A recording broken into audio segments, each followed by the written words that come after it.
दोस्तों, भारत देश का एक बहुत ही प्रचलित कहावत है कि घर का भेदी लंका ढाहे।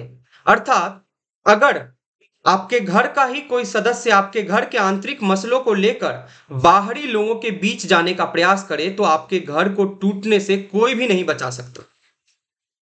भारत देश एक सांस्कृतिक देश है और जिसका मूल मंत्र है एकजुटता। हम एकजुटता में अत्यंत विश्वास करते हैं, लेकिन भारत ही ऐसा देश है जहां के कुछ नेता मंत्री जब विदेश की धरती पर जाकर भाषण देते हैं तो वो ये कहते हैं कि भारत का लोकतंत्र आज खतरे में है या खत्म होने वाला है या खत्म हो गया है। लेकिन वो ये भूल जाते हैं कि भारत देश का लोकतंत्र उस दिन सबसे ज्यादा खतरे में था जब भारत पर इमरजेंसी नामक काले दिन को थोप दिया गया था। जब भारत देश के नेताओं को, प्रदर्शनकारियों को बिना मतलब के जेल में बंद कर दिया गया था। जब भारत देश 10 साल तक एक घर से, एक परिवार से चलाया गया था।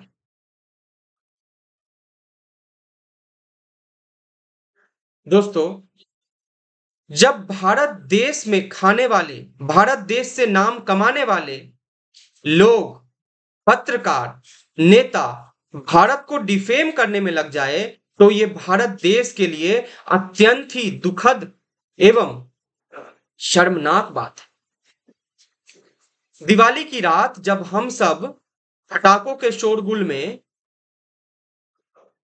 और रोशनी के चकाचौंध में अपने आप को खोए हुए थे, तब एक विदेशी महिला फ्रांसेस्का ओर्सिनी भारत में प्रवेश करने का प्रयास कर रही थी। फ्रांसेस्का ओर्सिनी वही महिला है जिन्होंने जेडीयू से पढ़ाई किया है हिंदी में और अभी लंदन में रहती हैं, किसी यूनिवर्सिटी में प्रोफेसर हैं और इटली की नागरिकता है उनकी, इटली की है वो। ये वही महिला है जो जब भारत में आती हैं तो एनआरसी, सीएए के विरुद्ध रैलियां करती हैं, रॉन्ग नरेशन फैलाती हैं, रॉन्ग प्रोपेगेंडा फैलाती हैं और भारत में विद्रोही माहौल को जन्म देती। दोस्तों, ये वही महिला है जो कहती हैं कि रामायण महाभारत जैसे महाग्रंथ इमोरल है, अनैतिक है और वो राम के विषय में कुछ बुरी बातें लिखना चाहती है, लेकिन सेंटर में एनडीए के सरकार होने की वजह से वो इन बातों को लिख नहीं पाती है, इन बातों का रचना नहीं कर पाती है। ये वही महिला है जो कहती है कि हिंदी तो कोई भाषा ही नहीं है, बल्कि भारत में किसी प्रकार का रिवॉल्यूशन हुआ था और उस समय मजबूरन बस हिंदी को पूरे देश में फैला दिया गया था। वो कहती हैं कि मगही, मैथिली, भोजपुरी जैसे अन्य भाषा जो भारत के उत्तर में बोला जाता था, वो भाषाओं को भारत सरकार ने पूरे तरह से खत्म कर दिया है। वो कहती है कि लोकतंत्र आज भारत में खतरे पर है। वो कहती है कि कश्मीर में महिलाओं के साथ अत्यंत ही दुर्व्यवहार किया गया है।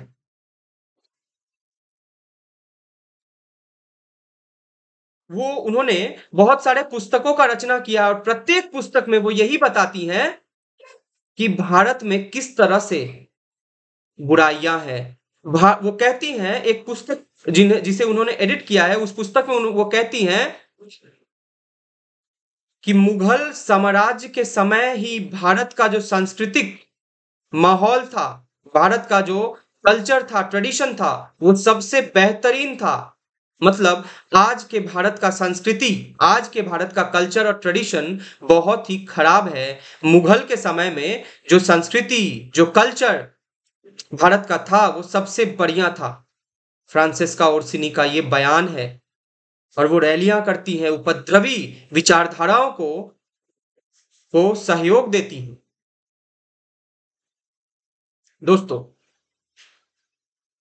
विदेशी किसी भी महिला को भारत में आने से कोई रोक छोक नहीं है, लेकिन मैं ये कहता हूं और एक नागरिक होने के दायित्व से ये कहता हूं कि अगर कोई विदेशी भारत में आकर भारत की इंटीग्रिटी, संप्रभुता, एकता को तोड़ने का काम करने का प्रयास करता है तो उसे भारत में आना निषेध करना ही चाहिए, बल्कि मैं तो ये कहता हूं कि उसे जेल में बंद कर देना चाहिए और उसके सरकार से ये बोलना चाहिए कि इस व्यक्ति ने भारत की इंटीग्रिटी पर हमला करने का कोशिश किया है, इसी वजह से हमने इसे जेल में बंद किया है। दोस्तों, लेकिन शर्मनाक बात ये नहीं है कि वो महिला विदेश से आकर हमारे देश पर हमला करने की कोशिश करती है, बल्कि शर्मनाक बात ये है कि भारत देश के कई पत्रकार,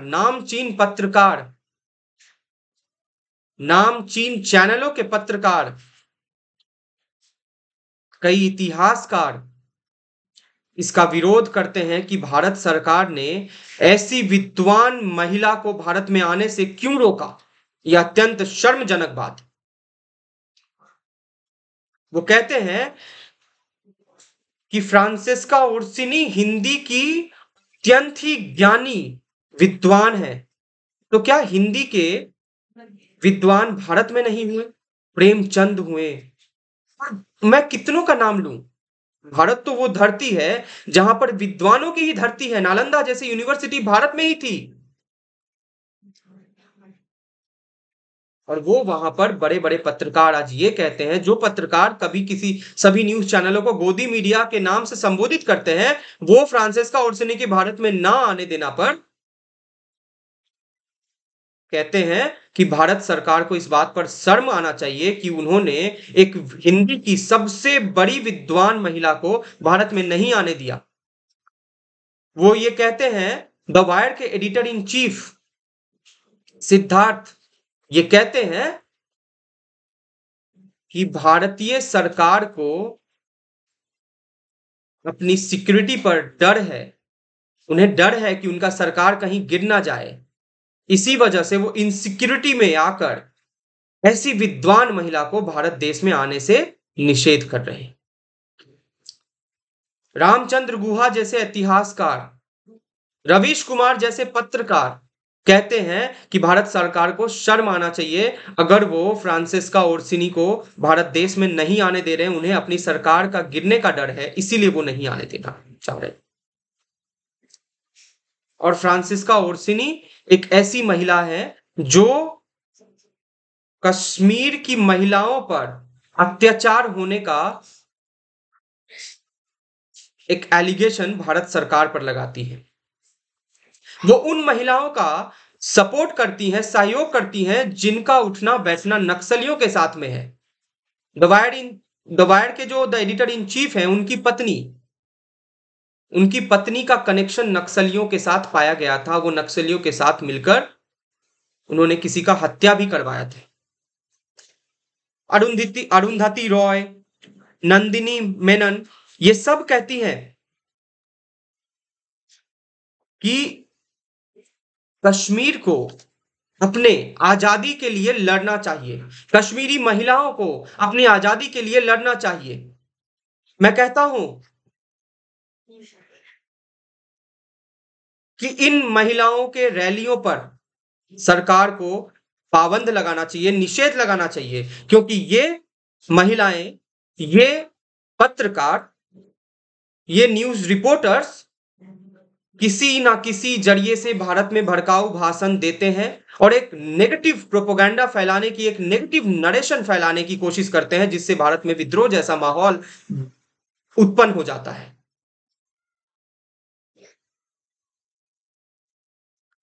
एक महिला जो भारत की है भी नहीं, इटली की है, जिन्होंने भारत में बस हिंदी का पढ़ाई किया है, आज वो कैसे हिंदी की विद्वान हो गई?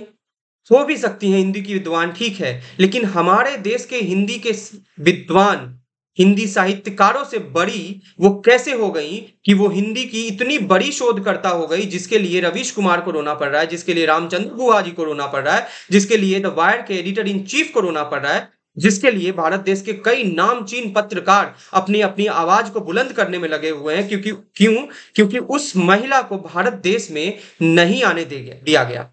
उस महिला पर होम मिनिस्ट्री की पैनी नजर है, अमित शाह की पैनी नजर है, और इसीलिए सिक्योरिटी चेक में उन्हें भारत देश में एंट्री नहीं मिला। लेकिन उस महिला के कनेक्शंस को देखिए, उन्होंने कई पत्रकारों को फोन लगा दिया।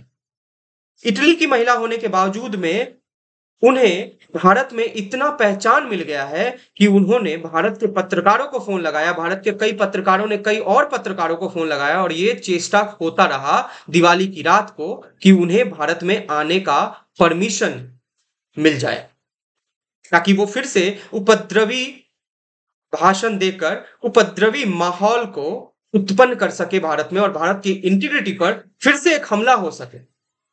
दोस्तों, उन्हें इटली से आने का अनुमति नहीं था। 5 साल का वीजा परमिशन है उनके पास, फिर भी वो भारत में नहीं आ सकती। भारत की होम मिनिस्ट्री से उन्हें भारत में आने पर निषेध लगा दिया गया है। तो वो हांगकांग के रास्ते से भारत में प्रवेश करने का प्रयास कर रही थी।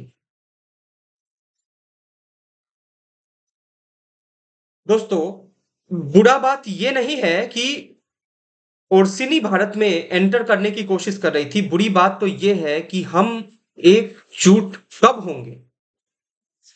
हमारे देश के नामचीन पत्रकारों को यह समझना चाहिए कि हमारा देश है, इसे हम चलाएंगे, इस पर हमारा हक है, इसे हम और सुंदर गुलदस्ता के रूप में सजाएंगे।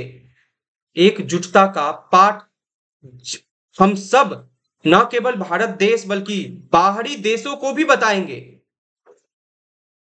ये बस राजनेताओं का कार्य नहीं है, ये भारत के एक एक नागरिक का भी दायित्व बनता है कि वो भारत देश की इंटीग्रिटी पर सवाल उठाने वाले हर एक व्यक्ति को अपनी सांस्कृतिक धरोहर के, अपने ट्रेडिशन, अपने कल्चर का परिभाषा पढ़ाकर उनके मुंह पर तमाचा मारे। दोस्तों, ओर्सिनी ही नहीं बल्कि भारत देश को तोड़ने की चेष्टा, प्रयास बहुत सारे लोग, बहुत सारे देश कर रहे हैं और इसमें भारत देश के कुछ पत्रकार, कुछ इतिहासकार भी अपना अपना जो है पार्ट निभा रहे हैं सफलतापूर्वक। लेकिन मैं एक बात कहता हूं कि भारत 140 करोड़ लोगों का देश है। अगर हम आपको सुनते हैं, आप पर विश्वास करते हैं और आपके पास आज फेम है, तो वो हमारी वजह से है, वो भारत के 140 करोड़ जनता के वजह से है। और अगर आप इस देश को तोड़ने की कोशिश करेंगे तो भारत का 140 करोड़ जनता आपको छोड़ेगा नहीं, बल्कि आपको जेल में बंद कराने तक के लिए प्रबंध कर दिया जाएगा, चाहे उसके लिए जो भी किया जाए। अरुंधति रॉय जो विभिन्न रैलियों में आकर कश्मीर के ऊपर विभिन्न प्रकार के बुरी टिप्पणियां करती थी, उसकी आजादी की मांग के लिए लोगों को भड़काती थी, उन पर कई मुकदमे चल रहे हैं और शायद वो जेल भी जाएंगी। और इसमें कोई बुराई नहीं है, क्योंकि अरुंधति रॉय वही महिला है जिनका कनेक्शन नक्सलियों के साथ था, उन नक्सलियों के साथ था। उनका उठना बैठना, मैं नाम नहीं बताऊंगा उसका, उन नक्सलियों के साथ उनका उठना बैठना था जिसको कभी कांग्रेस सरकार में प्रधानमंत्री रहते हुए मनमोहन सिंह ने उसे पुरस्कृत किया था। अब आप बताइए कि ये किस तरह के इतिहासकार हैं, ये किस तरह के रचनात्मककार हैं, ये किस तरह के पत्रकार हैं, किस तरह के हैं ये जो अपने देश के, जिस देश के खाते हैं उसी देश में छेद करने की प्रयास करते हैं। दोस्तों, इसे अर्बन नक्सलिज्म कहते हैं और ये लोग अर्बन नक्सलिज्म को बढ़ावा दे रहे हैं। दोस्तों, अर्बन नक्सलिज्म उस शब्द को कहते हैं, उस चीज को कहते हैं जब नक्सलिज्म गांव से, समाज से उठकर प्रोफेसर्स में, यूनिवर्सिटीज में और सोफिस्टिकेटेड लोगों के बीच जाने लगता है, प्रवेश करने लगता है, तब उसे अर्बन नक्सलिज्म कहते हैं। और ये लोग अर्बन नक्सलिज्म का मूल सूत्रधार हैं और ये लोग अर्बन नक्सलिज्म को बढ़ावा दे रहे हैं, उसके तहत विद्रोह करने का, विद्रोह करवाने का भारत में प्रयास कर रहे हैं। दोस्तों, ऐसे पत्रकारों का न्यूज देखना बंद कीजिए, ऐसे इतिहासकारों के द्वारा लिखे गए पुस्तकों को पढ़ना बंद कीजिए। और अगर आप पढ़ भी रहे हैं तो बस अपना एनालिसिस करने के बाद पढ़े, ये पढ़ते पढ़ते एनालिसिस करें कि ये सही है, ये गलत है, ये होना चाहिए, ये नहीं होना चाहिए। अगर आप एनालिसिस नहीं करेंगे तो कोई भी आपका ब्रेन वॉश किसी भी वक्त कर सकता है। और फ्रांसिस्का ओर्सिनी जी से मैं एक चीज कहना चाहूंगा कि आप भारत देश को तोड़ने में नाकाम थी, नाकाम हैं और नाकाम रहेंगी, क्योंकि भारत देश एक ही मूल मंत्र पर चला है और चलता रहेगा कि हम एकजुट हैं, हम एकजुट रहेंगे। आंतरिक मसले कितने भी हों, लेकिन भारत का एकजुटता भारत की ताकत है। धन्यवाद।